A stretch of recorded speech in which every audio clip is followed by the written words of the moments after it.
Welcome to Open Studio on Brattleboro Community Television. My name is Chris Lenois, and today we're visiting with a couple of people from Next Stage Arts up in Putney, Vermont. Welcoming to the studio, Maria Basescu, the Executive Director.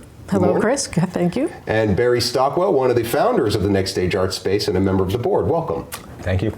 So we're just about to embark on the fall season of events there. It's been amazing over the history of the Next Stage Space, how you've really broadened the offerings there. Film, live theater, concerts. It seems like this fall season has a little bit of something for everybody. Mm-hmm. Well, that's what we're trying to do, is keep a balance of different kinds of performing arts. Because unlike some other spaces that maybe just do classical music or just do theater, we are a presenting house that encompasses all of those kinds of performances. So yes, September and throughout the fall, we have quite a balance. Right. Now, it's a situation where members of the board, I know, have different committees they serve on. You're all kind of crowdsourcing ideas for what comes up. Maybe you can talk a little bit about how you decided on some of the things you decided on this fall before we go down the calendar list. Sure, and it's an important point to make, and I want listeners to know this too. Yes, our board, which is all volunteer, is very actively involved in committees, including programming, as you're referring to, and development and governance and so on. But we also have community members who are not board members who are part of those committees. So if people have ideas and want to get involved in a range of ways, you can join in as committee members. Yeah, I'm sure you get that a lot after an event. Somebody comes, you know who you should have here? Sure. You know, that kind of thing. And Barry, I know that you have Twilight, and a lot of the things that are being done this fall are co-presented with your organization. Is it just Twilight Music or is it Twilight Productions? Twilight Music. Twilight Music. And yeah, for the past, I think, 3 years, everything Twilight has presented at Next Stage has been a co-presentation with Next Stage Arts Project. And that is a series. These days we're doing about one concert a month. It's basically mostly acoustic-based music, folk singer-songwriters or Celtic music, bluegrass. We go outside that readily also and get more electric bands now and then. But yeah, we've got a good lineup this fall. Ronnie Arbo and Daisy Mayhem will be at Next Stage on October 7th. The Slambovian Circus of Dreams. Oh yeah, returning. Yeah, Ronnie's been there before too. November 5th is that concert, and then a holiday show with Tony Trishka, banjo wizard, and Daryl Anger, and Emmy Phelps, and I think 3 other people. That's December 2nd. So that's the Twilight lineup for the fall. And then beyond that, we have John Gorka coming back, singer-songwriter, and Cantrip, a wonderful Scottish trio. Well, let's put some of these in calendar order here, because I want to make sure as people are watching, they can follow along. But I think what's really cool about some of these returning artists, and we'll get to this too, is some people who are going to be returning to the space may not have seen it in its current iteration, all the renovations you've done inside the theater. And I think some of these artists that you're bringing back as well are really going to appreciate all the changes you've made inside and outside the Next Stage Space up on 15 Kimball Hill Road in downtown Putney. Why don't we start right with what's happening on September 16th? Looks like a little bit of spoken word. Yep, and to make the point, in reference to what you were just saying, we're reopening this month after having been shut again for just a few weeks this time, but for the latest round of renovations, and we'll talk more about that later. But even people who have been here as recently as a month ago are going to see some significant changes at the space. That includes me. That includes you. That's exciting. Absolutely. It includes me from 3 days before. And that's wonderful to bring these artists in and into a space that really befits their talent, you know, and they're not, you know, cramped into the green room, for instance, now is, I'd say, borderline luxurious. Yeah, and right off the back of the stage, so much easier than it used to be where we were down in the office, which was the former church parlor, and we have to go up these back stairs through the kitchen to get to the stage. So it's very gratifying to be able to present these artists in that venue at this point. And they can take an elevator if they want to. Yep, the accessibility. I like the phrase Southern Vermont luxuriousness versus borderline luxuriousness, Okay. right? It gives a certain amount of rusticness. Or, Some well, to latitude. say, yeah, but some latitude. That's the there. beauty of this place. We still got all the history and a state-of-the-art theater. And It's a nice mix. It's like a flannel shirt is Windham County formal. That's how I always put that. So let's dive So in. September, Friday. just Yeah. looking at September, yes. So Next Stage Speaks is the title of the series that we do, and we have one on Friday the 16th. And that is a literary forum where we have our current Vermont Poet Laureate, Char Denord, who's a really fantastic author in his own right. He is the interviewer. So we have Bianca Stone, who's also a wonderful author who will be reading. It's a combination of he does some interviews with the guest, and then they do some reading, and there's a Q&A with the audience. So that's Friday the 16th. We do about 3 of those a year, Next Stage Speaks, with different authors. Then on September 23rd, we have the Everly Brothers Set, it's called, which is 2 phenomenal performers from New York, Sean Altman and Jack Sculler, who do a really fantastic rendition of the Everly Brothers. So anyone who's an Everly Brothers fan will absolutely love this. And in fact, they're coming live on your radio show. They will be on the radio show. Which we're so excited about. And there's going to be quite a bit of advanced promotion on that show, so people should keep their eyes and ears open. I have to figure out what I'm going to ask them to play on the show. I mean, the Everly Brothers, some really good tunes there, and the options. harmonies and Yep. things like that. Yeah. So. And these guys are pros. Sean Altman, many people may know him because he's the founder of the group Rockapella, which is just an a cappella group based in New York City that took off. And he's a consummate professional musician, really, really funny, wonderful, entertaining guy. Then on September 29th, that's the last Thursday of the month, which is significant because every last Thursday of the month we do something called Dinner and a Movie, which is a combination of a Gleanery dinner, the Gleanery restaurant in Putney, which is a really fantastic, special place. They serve a dinner for $18. It's $23 includes the movie. The movie is this time Primary Colors, and we have the film critic Garen Daly, who's going to be live on site with us, conducting a sort of a fun thing that he does called the Cinema Challenge. Garen is a film critic for public radio in Massachusetts and in New Hampshire, and a very interesting guy. So that's on Thursday, the 29th. Dinner and a movie, $23. Now I always look at those dinner and a movies and try and guess why you have a particular movie at a particular time, but Primary Colors going don't have to- into the election season, that one's pretty obvious. And it's all about the Clintons. Yes, yes indeed. And then on September 30th, we have a really interesting event, and something you said earlier I associate to this. So that is a one-man show called The Mushroom Cure, featuring Adam Strauss. The Mushroom Cure, what it's about is a completely autobiographical yet theatrical monologue by Adam about his attempts to treat his OCD with psychedelic drugs. So I first saw him in New York City. He did a showcase at the International Conference of Association of Performing Arts Presenters, and it blew me away so much I went to see his whole show, which at that time was at the Broadway Comedy Club. And I was so struck by how, I don't want to be disparaging because it's a wonderful club, but it is nothing compared to our facility in terms of space and acoustics and comfort and just what a lot of performers are used to working in. He has since brought that show to the Cherry Lane Theater and has been running it there for an initial run, then it was extended. Adam Strauss is really, really hot right now. It's kind of, people who miss this show are going to kick themselves and say, he was here? And this is a comedy?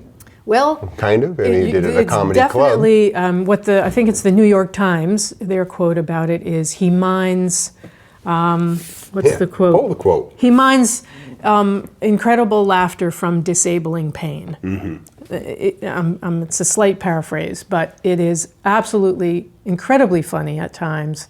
heart-rending at other times and fascinating at all times. Right. So, single-person show, but I can see with the theme of hallucinogenics, there being a lot of multimedia. Is it that kind of show, or is it mostly stage and lights?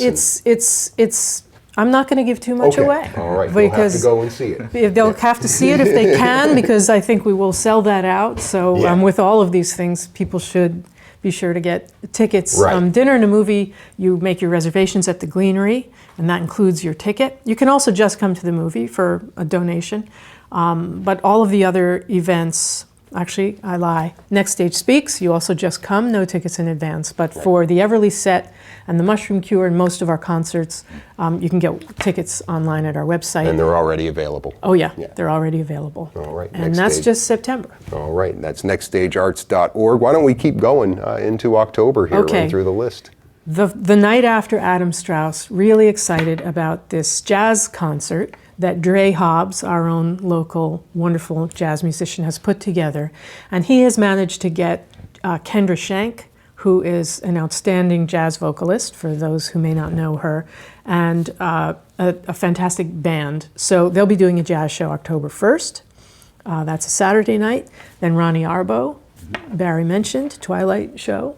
Now, some of Ronnie's music is more geared towards children, and then some of it is geared towards adults. And not to say that adults can't enjoy children's music and vice versa, but is she bringing a particular program that night? Yes, she does two pretty much separate programs, a kids show, and then this will be, won't be that. Right. So she may mix in a song or two, I suppose, but it's her main material. Yeah. With, if somebody really shouts Autobahn Zoo loud enough, she'll she probably might do that one. Yeah. But it'll be her four-piece, fiddle, guitar, bass, and her husband, who plays percussion on this assortment of whatever you might find in your garage. Right. And it comes out sounding wonderful. Right on. That's a nice little balance of jazz and then into that folk sound. They do a real mix. Yeah, they do everything sort of bluegrass to swing, old time, and then more pop stuff, some original stuff, and traditional music. It's a great mix. So then on October 15th, we have Apron Theater, just for the night, doing a special presentation. They're our theater company in residence. They do full-fledged 2-week productions in July and in August, and then something usually in the fall.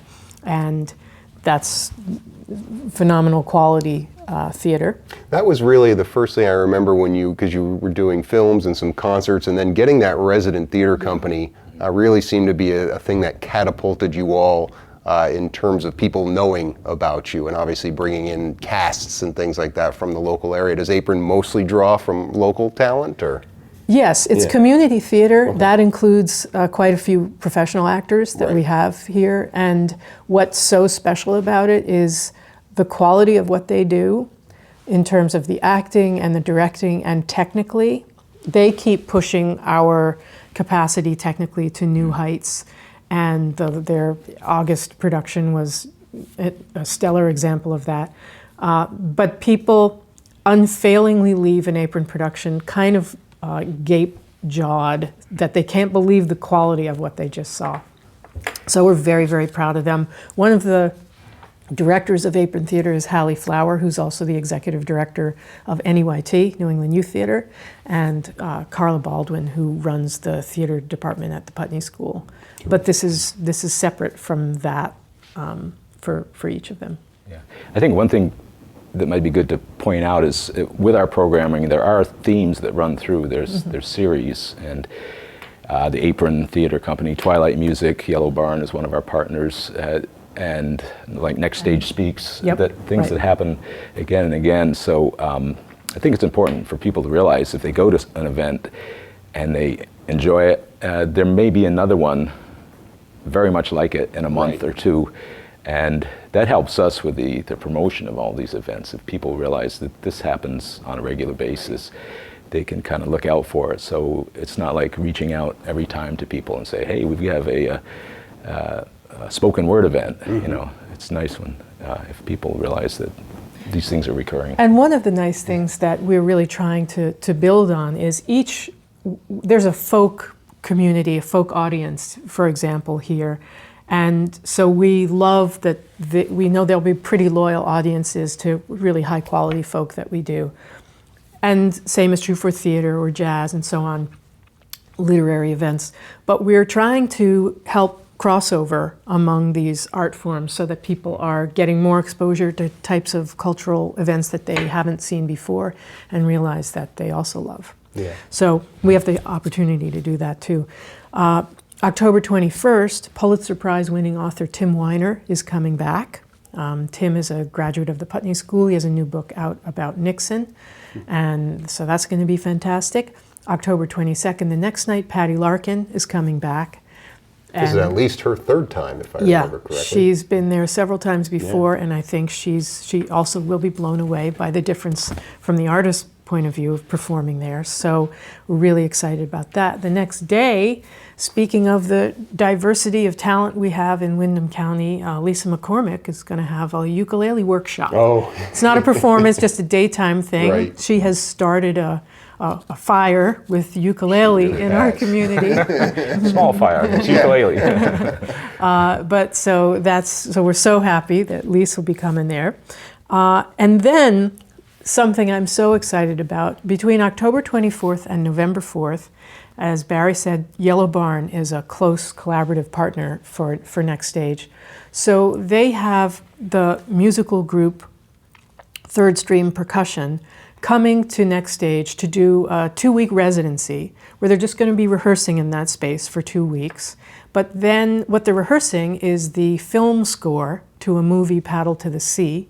And then on November 4th, that film will premiere with them performing live the film score. Oh, wow. So that is the kind of thing that I love that we're able to do at Next Stage.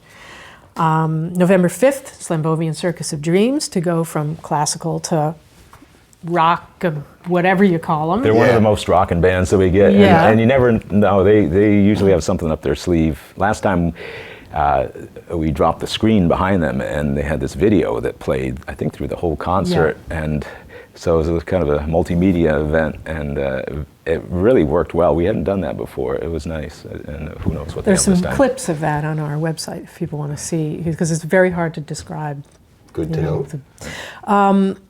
Then on November 6th, part of a series that we do is Putney Vaudeville. So that's a show, the director for those is Rebecca Waxman, and so she pulls together all kinds of gaslight tinkers on the music often come. There's usually a professional headliner who's a juggler or a magician from far away.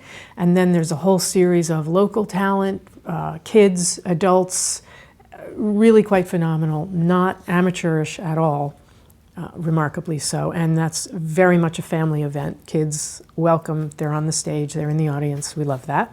So that's November 6th. November 12th, Cedric Burnside is coming, which is pretty exciting about that. Yes, it is. Louis Erlanger is an example of a community member who's very active in our programming committee, who's really helping expand our horizons with blues and jazz music, in which he is so expert. Then we have a conference with Sandglass Theater called Gathering Voices of Community that's happening for a week in November, and that will kick off with a wonderful dance party event with Planet Zydeco for people who love to dance. One of the features of our new space is great dance floor capacity, and people are loving that, so to keep that in mind. Then Main Street Arts is doing a theatrical production. Can I just keep going on with the calendar here? I think we should. Main Street Arts, with whom we're also doing a lot of program partnership. They're doing some wonderful things. Main Street Arts and Saxon's River, give David Stern a lot of credit. Rosencrantz and Guildenstern, they'll be performing November 25th and 26th. Right. You're doing the show. Yes, that's a Main Street Arts, will be directed by David Stern, Right on. who's their artistic director. And then Tony Trischka, Daryl Anger, again, is December 2nd, as Barry mentioned. December 10th and 11th, the River Singers will come back to do their wonderful, that's Mary Kate Brass doing her wonderful annual show in December. December 16th, the Groove Barbers, which have come in previous years. The Putney School Chorus has done an introductory song or two when they've come before and then joined with them at the end. We do a lot, it's worth mentioning, with area schools in terms of workshops with artists who are in town, who go to the school maybe that morning and do a workshop. And when we can get them on stage too, we do that. So that's a wonderful a cappella holiday show, also with Sean Altman. And then Yellow Barn will be back in December, and the 18th they have a concert from their residency. December 23rd we have a pretty outrageous show that's been in Brattleboro before, Jumongous. Oh yeah. It's been down south here in Brattleboro, but we are so close in Putney, and we're pretty excited to have that outrageous non-Christmas event up in Putney. And then, again, our dinner and a movie things continue, and that's just this year. Yeah, and that's just up through the end of 2016. All these events available on nextstagearts.org, Yes. the full calendar, and most of them you can get tickets in advance. Barry, let me take you back to the genesis of Next Stage, right? I mean, you've been doing like Putney's concert on the lawn for about 14 years, I think you said? Yeah, Twilight on the Tavern Lawn concert series. This was our 14th season we just completed. And I started presenting concerts about 14 years ago. It kind of tied in. I had just started managing Hooker Dunham Theater and Gallery in Brattleboro. And to that point, that venue had mostly been a rental venue where people could bring a movie in or do a play or bring a show of any kind in. But being a musician myself, I was thinking we needed more music in the area, and so I started presenting. I remember the first show was Kate Taylor, James Taylor's sister, and Joel Zoss and John Coster, I think. And that got us off on the right foot. And so I just started doing actually more and more presenting in conjunction with the summer series, the Tavern Lawn series, mostly acoustic music. But then I was there 10 years doing that, and then there was some overlap. I started to use Next Stage. I did some shows at Greenhoe Theater in Putney too, at Landmark College. It was a wonderful theater. But this is a sweet spot for me. This our venue, Next Stage, is 200 seats. It's nearby where you did the lawn, the Twilight. Right around the corner. So actually, a good rain date venue. Exactly. Yep. We went in once. Actually, my band played inside this summer because of rain. The Stockwell brothers. The Stockwell brothers. Yeah. So that was the first time I got to play on the new in the new theater. So that was a thrill. But I realized, whatever it's been now, it's 6 years ago, I guess, when I first started looking at Next Stage, before it was known as Next Stage, the Putney Historical Society owned the building and had come to 5 of us to ask about, maybe this could be a performing arts center. And they came to the right 5, I think, because we were all, yes, absolutely. And I thought from the get-go, this is a... say who those 5 are. Eric Bass, Chip Greenberg, Billy Strauss, John Burt, and myself. Right. And so I went and checked out the room. The acoustics were great, and I thought, I can get 200 people in here. This is a perfect size for the type of concerts that I like to do. And I thought, we had some early discussions, but I thought, really, why don't we road test this and see what kind of response we get in town and beyond. So I just started bringing in bands to see if we could get a crowd and how it all would come together. And it wasn't easy in the beginning. I remember bringing in everything, PA, lights, some risers, because sightlines weren't so good. We still had pews and a flat floor and a low stage. If you could call it a stage, actually, it was kind of a mishmash of altar that had been repaired over the years. So as you walked across it, you would go down an inch and up 2 inches, and then down again, and it was just quite funky, I guess, in a Southern Vermont way. Right. Well, I'm glad you described it, because I don't think anyone would envision that space you just described walking into the space the way it is now.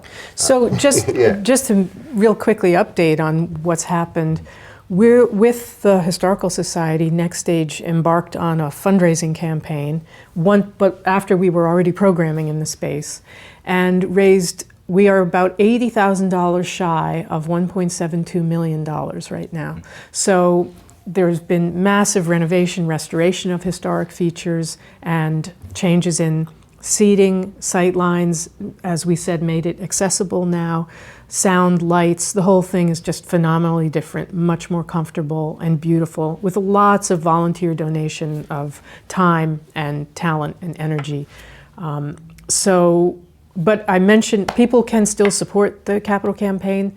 That's also available on our website, nextstagearts.org, ways that people can get involved to give money. If you have ideas about shows that you want to see presented there, we're very interactive with our community, so we invite support and input. And right now, I mean, people can go to the website and see you're entering this third phase, which is the final phase of these upgrades. We're pretty close to the end. Pretty close to the end of that. That what you just did in August here was that aspect of things? Yes, this is all phase 3. The kitchen, it's still in process. It'll be another couple months before we're completely done. Right. And so we are in the final phase, but we've put our pedal to the floor and trusted that people will come through as they have every step of the way with the project, but we do still need help.